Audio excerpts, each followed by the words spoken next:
الحمد لله الذي أبدع الأفلاك والأرضين والصلاة والسلام على من كان نبيا وآدم بين الماء والطين وعلى آله وأصحابه وأتباعه وأزواجه وأهل بيته وعلماء أمته وبارك وسلم تسليما كثيرا كثيرا. أما بعد، قال الله تبارك وتعالى في القرآن المجيد: سبحان الذي أسرى بعبده ليلا من المسجد الحرام إلى المسجد الأقصى الذي باركنا حوله لنريه من آياتنا إنه هو السميع البصير. صدق اللہ العظیم. محترم حضرات، بیت المقدس وہ مقدس مقام ہے جو مسلمانوں، عیسائیوں اور یہودیوں کے لیے یکساں طور پر متبرک ہے. یہیں معراج کے موقع پر رسول اللہ صلی اللہ علیہ وسلم کو عالم بالا کا سفر کرایا گیا. پیغمبر اسلام علیہ السلام نے نبوت کے بعد 16 ماہ سے زیادہ عرصے تک اسی طرف رخ کر کے نماز ادا فرمائی، اس لیے یہ مسلمانوں کا قبلہ اول ہے.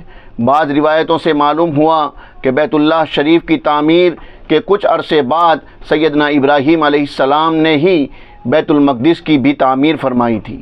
حضرت صالح، حضرت یعقوب، حضرت داؤد، حضرت سلیمان، حضرت موسیٰ، حضرت زکریا، حضرت یحییٰ، حضرت مسیح اور کتنے ہی انبیاء کرام علیہم السلام کی حیات طیبہ اس مبارک مقام سے متعلق رہی ہے. شہر بیت المقدس کے قرب و جوار میں بھی مختلف علاقے ہیں جو مختلف پیغمبروں سے منسوب ہے. اسی لیے اسلام کی نگاہ میں اس شہر اور اس مسجد کی خاص اہمیت ہے. ایک صحابی رضی اللہ عنہ نے رسول اللہ صلی اللہ علیہ وسلم سے بیت المقدس کے بارے میں دریافت کیا تو آپ نے فرمایا: یہ حشر و نشر کی سرزمین ہے، یہاں آؤ، نماز ادا کرو کہ اس مسجد میں ایک نماز ادا کرنا دوسری مسجدوں میں 1000 نماز ادا کرنے کے برابر ہے. ان صحابی نے استفسار کیا: اگر میرے اندر وہاں تک جانے کی استطاعت نہ ہو؟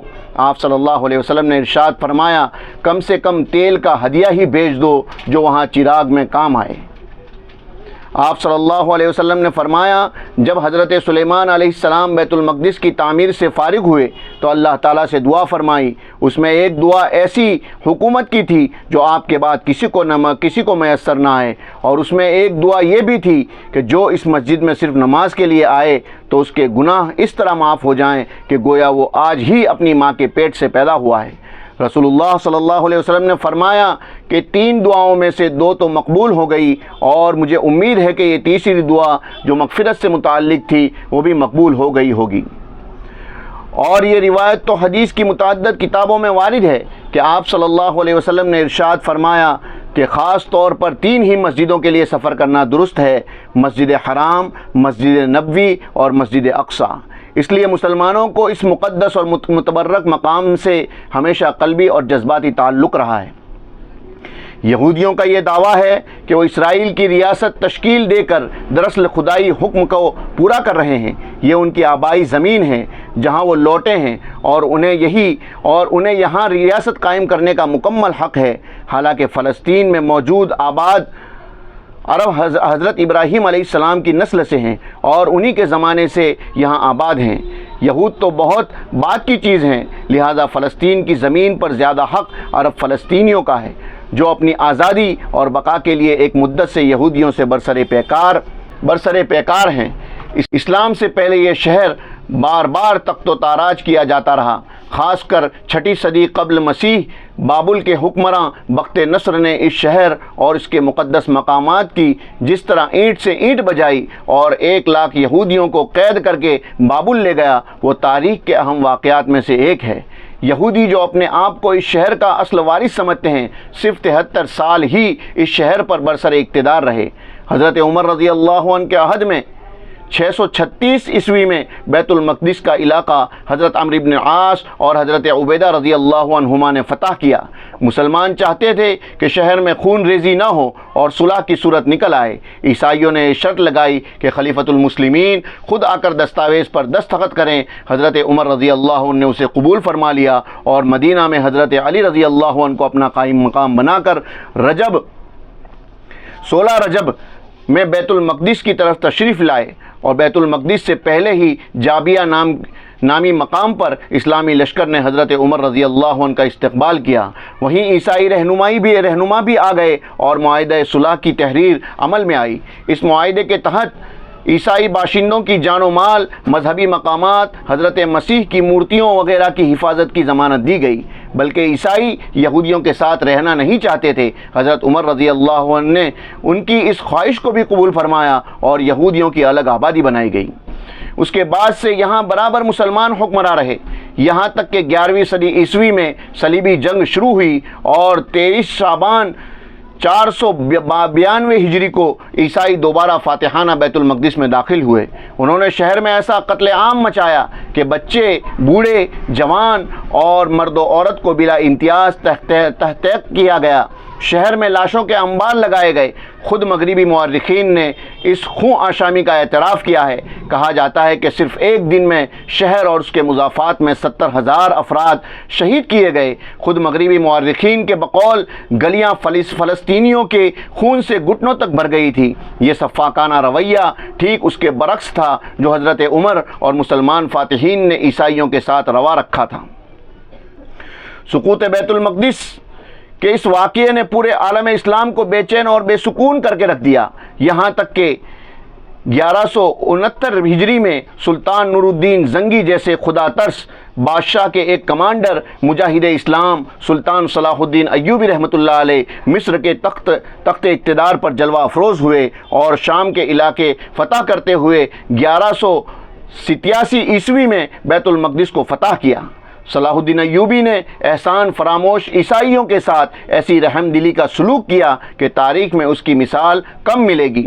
چنانچہ خود عیسائی دنیا جو اسلام اور مسلمانوں کے بارے میں طرح طرح کی غلط فہمیوں میں مبتلا تھی پر اس کا گہرا اثر پڑا۔ آخر 91 سال کے بعد قبۃ الصخرہ پر لگائی گئی سنہری صلیب اتاری گئی اور اس کی جگہ ہلال نصب کیا گیا۔ جب ہی سے ہلال مسلم ملکوں کا شعار سمجھا جانے لگا۔ یہ 91 سال مسلمانوں کے لیے ایسا تکلیف دہ اور غم انگیز عرصہ تھا کہ پورے عالم اسلام کی آنکھیں بے سکون اور دل بے قرار تھے۔ خلافت عثمانیہ ترکی کے دور میں ہی یہودیوں نے سازشیں رچنی شروع کر دی تھی، لیکن خلیفہ نے کسی قیمت پر یہودیوں کو فلسطین میں زمین خریدنے کی اجازت نہیں دی۔ بالآخر مغربی سازشوں سے خلافت عثمانیہ کا سقوط ہوا اور 1948 میں عالم اسلام کے قلب میں اسرائیل کا خنجر گھونپ دیا گیا۔ یہ زخم بڑھتا رہا یہاں تک کہ 1967 میں مسلمانوں کا قبلہ اول ان کے ہاتھوں سے جاتا رہا۔ پہلی صلیبی جنگ کی شکست اور خلافت عثمانیہ کے سقوط کے بعد مسلمانوں کے لیے سب سے بڑا حادثہ اور سب سے اندوہناک سانحہ تھا کہ اگر اس واقعے پر آسمان خون کے آنسو بہاتا اور زمین کا سینہ شق ہو جاتا تو بھی باعث تعجب نہ تھا، لیکن ہم مسلمانوں کی بے حسی اور بے شعوری کہ ہماری نسلوں نے تو اس واقعے کو بھی اپنے صفحے دل سے مٹا دیا اور مسلمان حکومتوں بالخصوص عرب حکمرانوں نے اس مقدس امانت کو سونے کے تشت میں سجا کر صہیونیوں کے حوالے کرنے کا فیصلہ کر لیا ہے۔ اگر مسلمان عوام کی دینی حمیت آڑے نہ آتی اور حماس کے مجاہدین نہ اٹھ کھڑے ہوتے تو شاید فلسطین صفحہ ہستی سے مٹ چکا ہوتا۔ اس وقت غزہ کے نہتے اور محصور لوگوں پر ظلم کے جو پہاڑ ڈھائے جا رہے ہیں وہ درندوں کو بھی شرمندہ کرنے والا ہے۔ اگرچہ اس میں معصوم بچوں، عورتوں اور بہت سے نہتے لوگوں کی جانیں جا رہی ہے اور اسلام دشمن طاقتیں شادیانے بجا رہی ہیں، لیکن حقیقت میں یہ فلسطین کے مظلوموں کی فتح ہے۔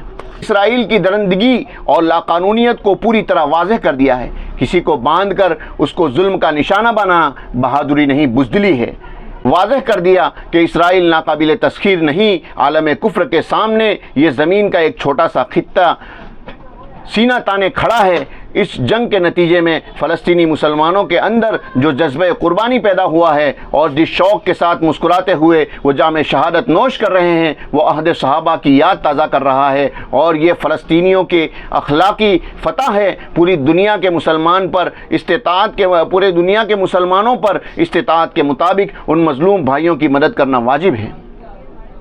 اب سوال یہ ہے کہ جو مسلمان اپنے ان مظلوم اور نہتے بھائیوں کی اخلاقی مدد کرنے کے سوا کچھ اور نہیں کر سکتے، انہیں کیا رویہ اختیار کرنا چاہیے؟ رسول اللہ صلی اللہ علیہ وسلم نے ان کے اصول بیان فرما دیا، رسول اللہ صلی اللہ علیہ وسلم نے ایک اصول بیان فرما دیا ہے کہ جب تم میں سے کوئی شخص کسی برائی کو دیکھے تو اول اسے ہاتھ سے روکنے کی کوشش کرے، اگر اس پر قادر نہ ہو تو زبان سے بھی، اور یہ بھی ممکن نہ ہو تو دل سے روکے، یعنی دل سے برا سمجھے اور دل میں یہ ارادہ رکھے کہ اللہ تعالیٰ جب بھی قدرت دیں گے وہ اسے روکنے کی کوشش کرے گا۔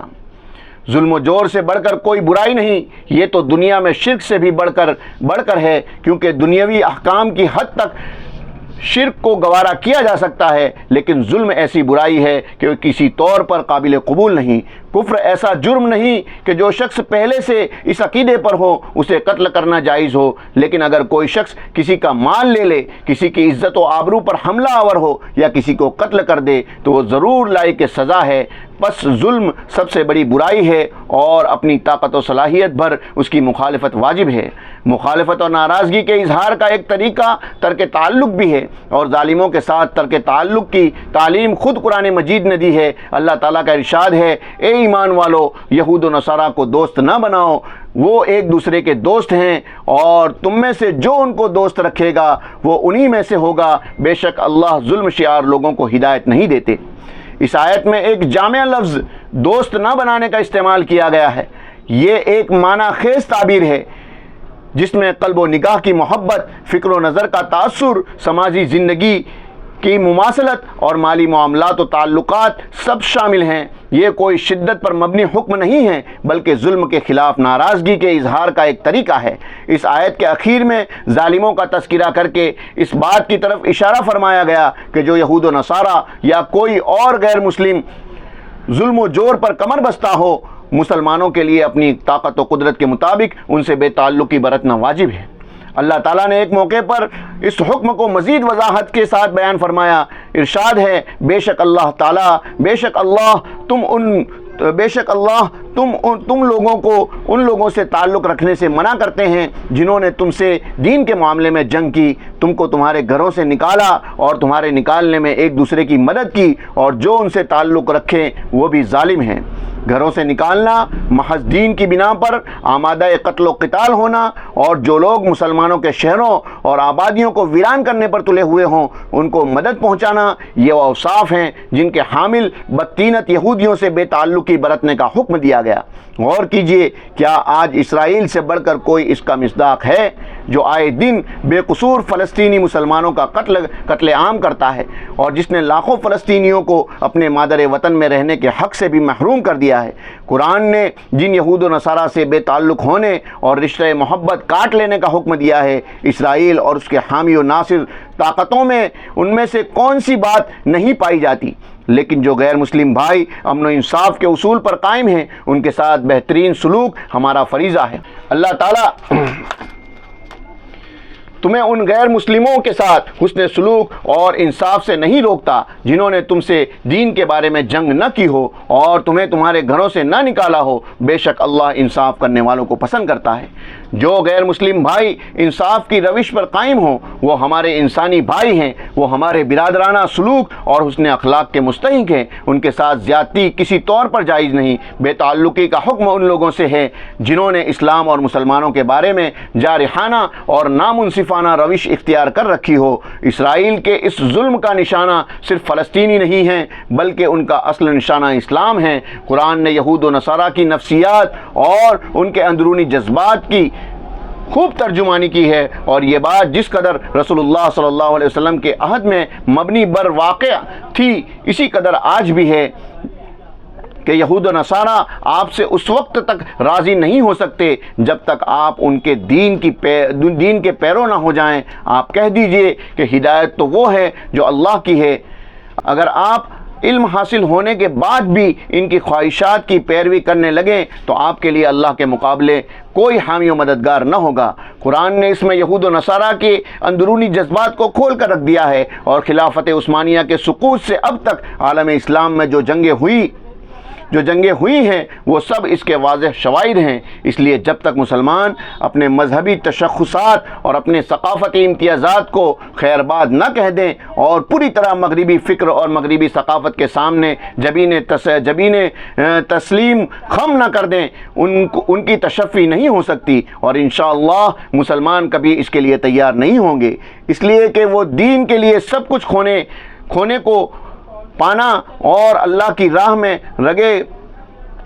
رگے گلو کٹانے کو جینا تصور کرتے ہیں، اور یہ ان کے ایمان و عقیدے کا حصہ ہے۔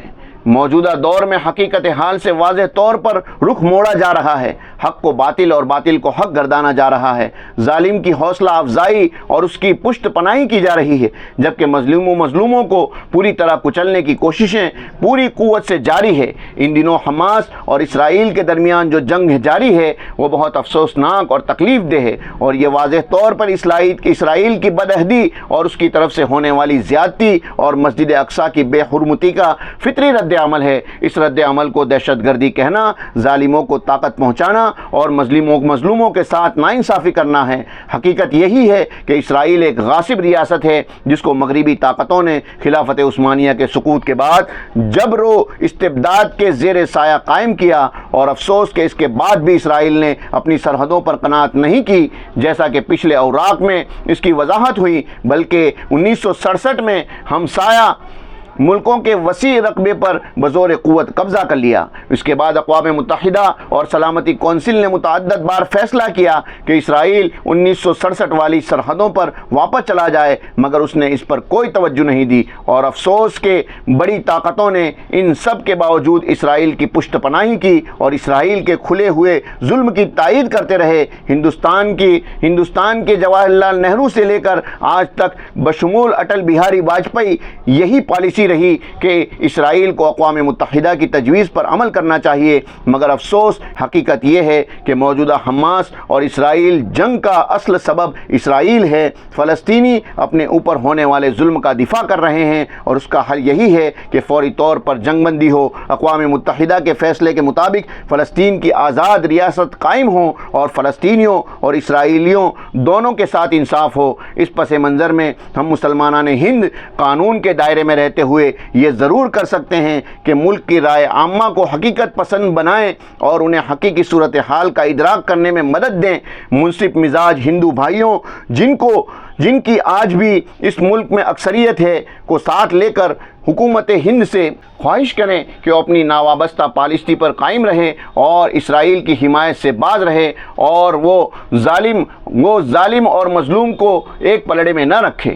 اس کے ساتھ ساتھ ہم اسرائیلی کمپنیوں کی تجارتی اشیاء کا بائیکاٹ کریں کہ یہ بھی منکر پر ناراضگی کے اظہار اور ظالم سے بے تعلقی برتنے کا ایک مؤثر طریقہ ہے، اور شرعاً بحیثیت مسلمان ہم اس بات کے مکلف ہیں کہ اس سلسلے میں جو طریقہ اختیار کرنا ہمارے لیے ممکن ہو ہم اس سے دریغ نہ کریں۔ یہ انسانی فریضہ ہے، یہ شرعی ذمہ داری ہے، اور حمیت ایمانی اور غیرت اسلامی للکار کر ہم سے پوچھ رہی ہے کہ کیا ہم اس کے لیے بھی تیار نہیں ہیں۔ وآخر دعوانا الحمد للہ رب العالمین۔